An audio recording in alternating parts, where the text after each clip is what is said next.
Hi, thanks so much for joining me here on the Traveling in Ireland podcast. Beginning of a new year, and that always means new travel tips for the year. So if you're planning to visit Ireland in 2025, you need to hear these Ireland travel tips before you begin booking. And if you've already started booking, they'll still help, I promise. You're going to learn today about new requirements for visiting Northern Ireland and the UK, the days I recommend that you not visit Dublin in 2025, and what's new across the country. You're also going to get handy tips on booking everything from accommodations to attractions. So, before we dive into this, for those who are new to the podcast, or maybe you've been listening a few months, but you're not really sure who I am or what's going on, I want to take just a really brief few minutes to introduce myself, and maybe tell you a little bit about why you should listen to me when it comes to Ireland travel advice. My name is Jody Halstead, and I'm an Ireland destination specialist. I've been traveling to and through Ireland for 22 years. I can't even believe it's been so long. And I publish the website Ireland Family Vacations. I host the Traveling in Ireland podcast. I assist hundreds of travelers with their Ireland vacations each year. And occasionally, I also host small group tours. And that's a lot. And it feels like a lot quite a bit of the year. But Ireland travel is my passion, and my goal, 100%, is to help you have an amazing Ireland vacation. And there are quite a few ways that I can help you with that. First is my website, Ireland Family Vacations. It's a complete resource for your Ireland vacation planning. It's filled with information on what to see and do, and handy tips for planning your trip, free itineraries to help get your plans in motion quickly. And don't let the name fool you. I travel through Ireland solo, with my husband, with my family, and as the host of small group tours. So whatever your group size or dynamic, I can help. I also offer itinerary personalization, vacation coaching, and custom itinerary creation services.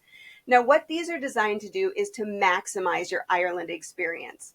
And then my small group tours, when I do host those, are designed not to only deliver the authentic experience, but to introduce you to the people and the places that make the country so incredibly magical. If you are somebody who loves the process of planning, and I know there are so many of you out there, I also have the My Ireland Vacation Planner and Journal.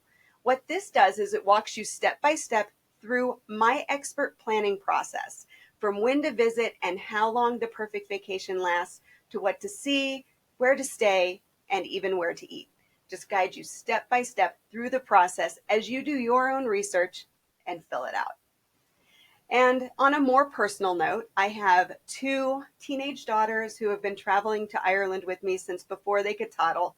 One very supportive husband who loves it when I plan other people's vacations because it means I am not planning my own.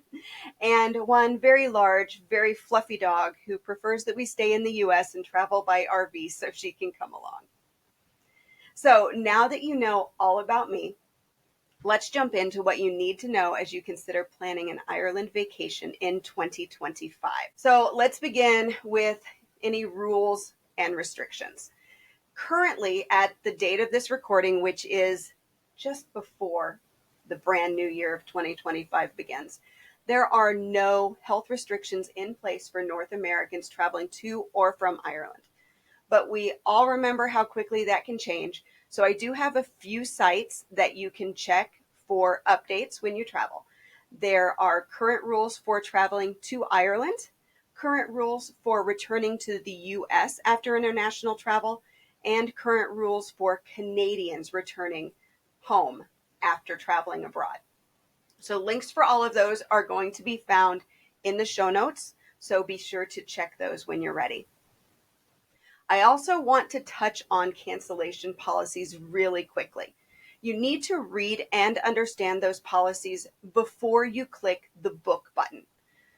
You want to book with a credit card when you can, and especially if it has like a cancellation coverage with that card, makes it super handy for you. Also, I highly recommend purchasing travel insurance if you book tickets or tours that don't allow 100% refund if canceled. If you're not sure if you need travel insurance, I have a handy primer for you to help you decide. So just visit the show notes and you can grab that link. So looking into next year, it looks like 2025 is going to be another busy year for tourism. While 2024 was a busy year, it still fell below the record numbers that were established in 2019. So when 2020 rolled in and before COVID hit, it looked like it was going to be just a blockbuster year. Obviously, COVID shut things down for a solid 2 years, and tourism still hasn't quite recovered. But all in all, it's not a bad thing, and I'll get to why that is in just a couple of minutes. But like I said, 2025 is expected to be busy, and it could be a bit turbulent. I guess it's kind of a pun to say that, because currently there are passenger caps set at Dublin Airport that could limit flights.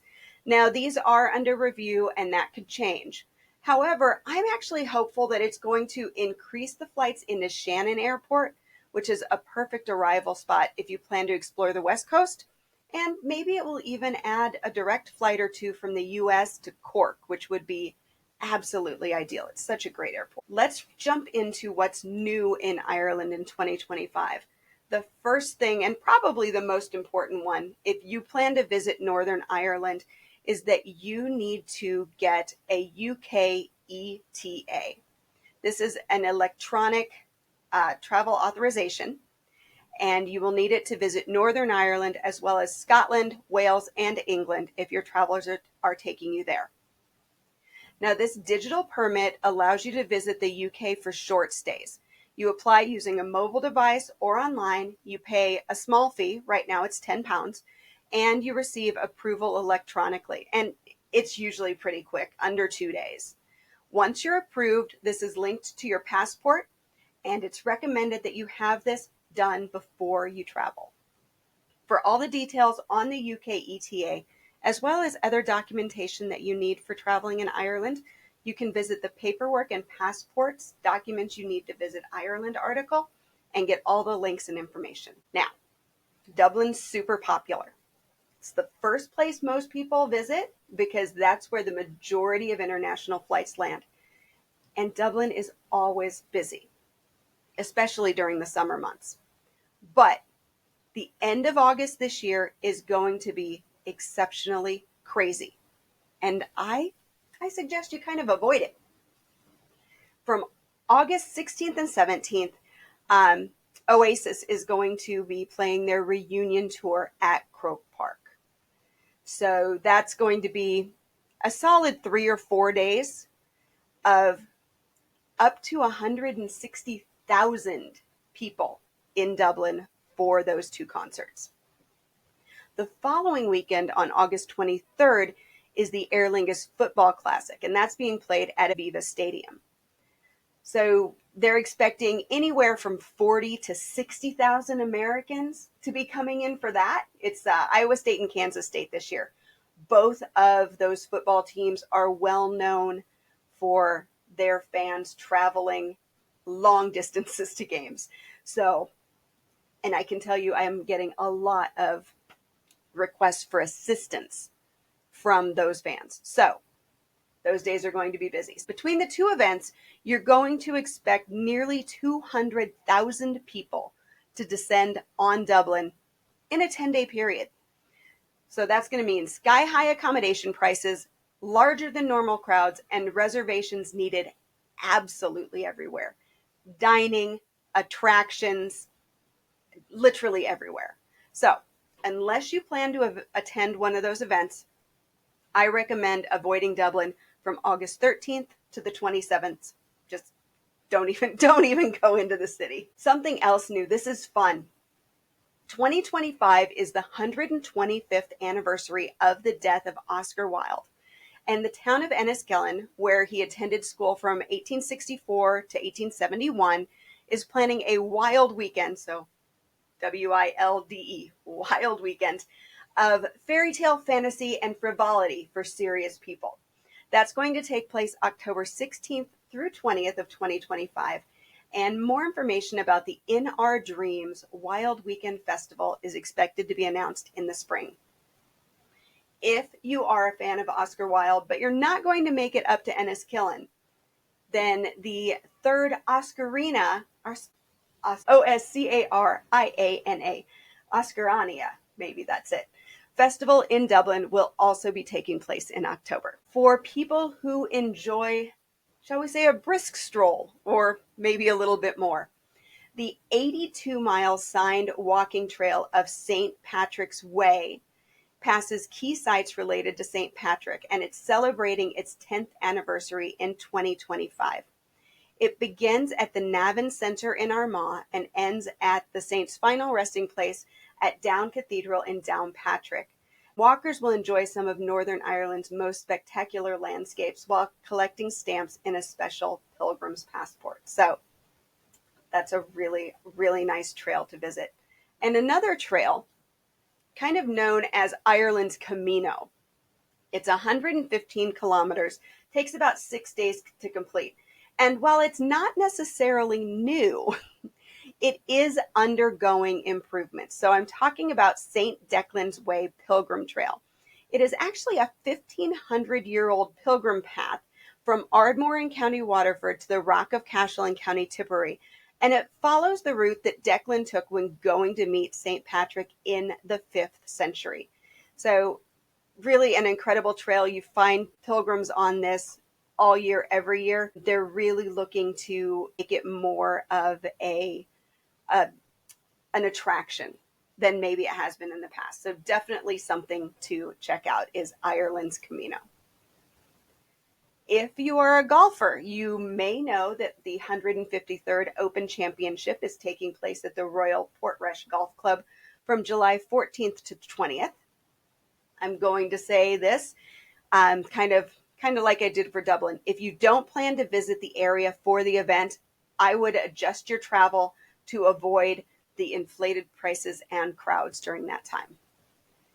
And finally, two of Ireland's most popular driving routes are going to be connected in 2025. I'm talking about the Wilde Atlantic Way and the Causeway Coastal Route. They're going to be connected in the coming year. Currently, they're two separate routes, the Causeway Coastal Route in Northern Ireland, and then the Wilde Atlantic Way, which is the far west of Ireland. And to be honest, there's just a wee bit of water right now that separates the two. And a lot of people will kind of explore both without it being officially connected. So that's going to happen this year. You're going to see some added discovery points, improved signage, and orientation aids. So that'll be fun. Now, getting into the booking tips for 2025. Talking about accommodations, they're already scarce in some areas, especially for the more budget-friendly options like 3-star hotels and hostels. Ireland continues to host nearly 100,000 displaced people across the country, so accommodations are at a premium, especially in cities and popular areas. I'm going to advise you to book early, especially if you're traveling May through September. You really want to start booking now if you want to stay in places like Dublin, Doolin, Dingle, Kinmare, Kinsale, any of those places, Kilkenny, any of those places that are really popular. If you want to get into the very central, most popular spots, book now. If you want to try to wing it, which I definitely don't recommend during busy season or really any time during the year, but if you want to try it, just be prepared to stay away from the town centers, probably in more rural areas, and you'll definitely need a car if you plan to try that.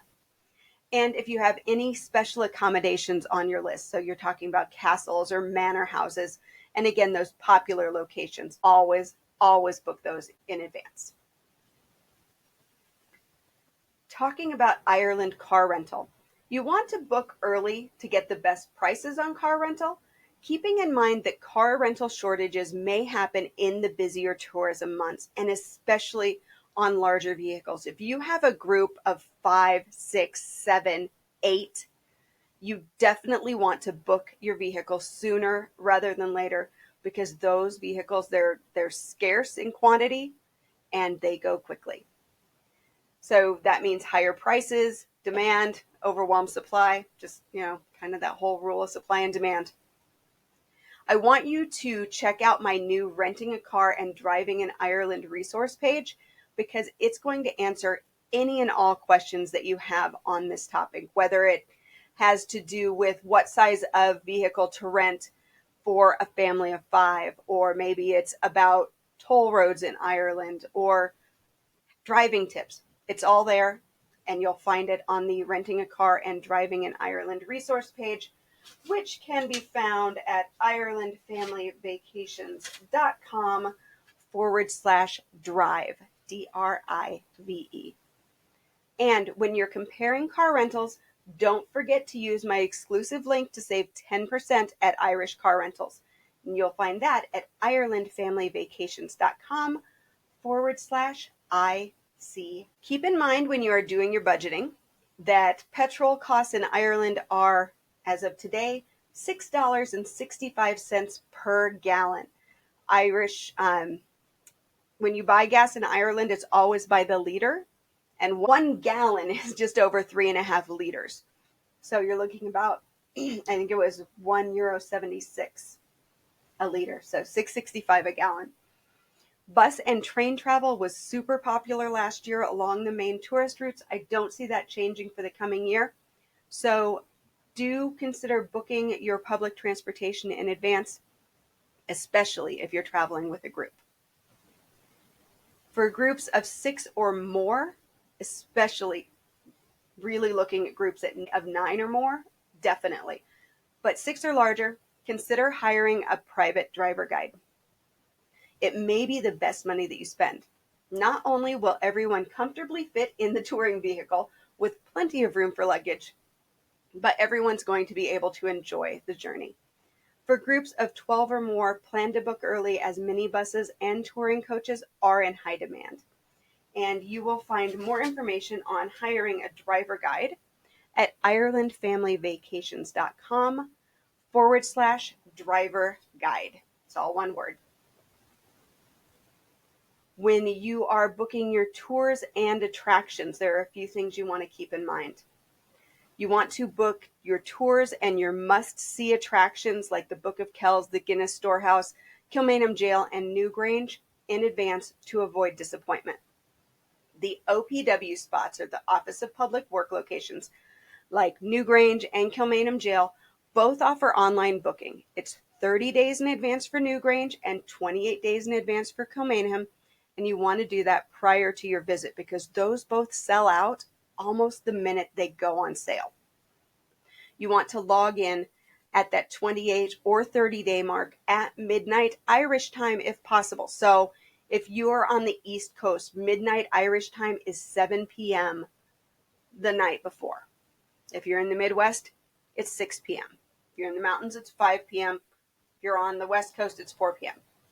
So figure out that time difference, keeping in mind that, you'll be booking 1 day ahead because of the time difference, but get on midnight Irish time if possible to secure your tickets for those attractions. Carrick-a-Reid Rope Bridge in the north of Ireland operates on time tickets for both the bridge and the car park. And according to the National Trust website, pre-booking is essential for the rope bridge crossing. The booking window is 60 days in advance. You don't have to get on right away, but I do recommend booking that, not too long after. And if Blarney Castle is on your itinerary, check to see if your planned visit day corresponds with the day a cruise ship is in Cork or Cove. If there's a cruise ship in and you plan to visit that day, just know that it is going to be packed with visitors. So if you can, I recommend switching days. If you can't switch days, I'm going to say make sure you're there just seriously the minute the site opens and get in there before those crowds come rushing in. And finally, to avoid the worst of the crowds in popular spots like the Cliffs of Moher, Blarney Castle, other than if there's a cruise ship in, the Rock of Cashel, Kylemore Abbey, similar spots to that, try to time your visit before 10 a.m. or after 4 p.m. So before 10, after 4, to miss the majority of large tour buses. All right, one final thing, and this kind of goes with the UK ETA, but this is for the EU. So a couple of years ago, the EU said that they were going to launch the European Travel Information and Authorization System, or the ETIAS. So it was set to begin in 2023, then it was moved to 2024, and as of now, it has been postponed until after the EES rolls out. So, what is the EES? This is the Entry and Exit System, and it's a system for registering non-EU nationals traveling for a short stay in 29 European countries.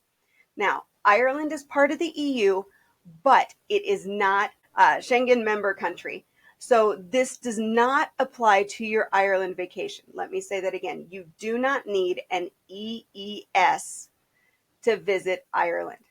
However, if you plan to travel into another European country, then you want to visit the EES website, which is linked in the show notes, to stay up to date on this requirement. As I said, it is not happening yet, but they say it will happen in 2025. No dates have been officially announced. So, to sum up all of what I've shared today, do your homework, book early, and for answers to more of your Ireland travel questions, visit the frequently asked questions page at irelandfamilyvacations.com/FAQ. Thanks so much for joining me today, and until next time, slán go fóill.